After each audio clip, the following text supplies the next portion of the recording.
Bitti mana pechga. Buzib boshqa qildik. Oldin yanlari o'ralib ketgan ekan. Qanday bo'lsa shunday qurib qo'ydik. Devorlarni o'zgartirib qo'ydik. Mo'risi ajoyib ekan, buni ikki tomonlama ekan.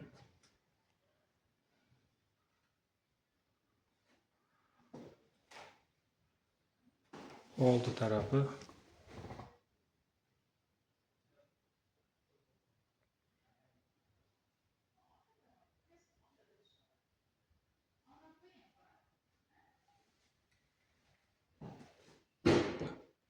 hozir orqa tarafini ko'rsataman.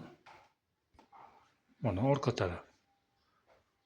To'da suvga jildigani uchun mo'r yetmay qoldi.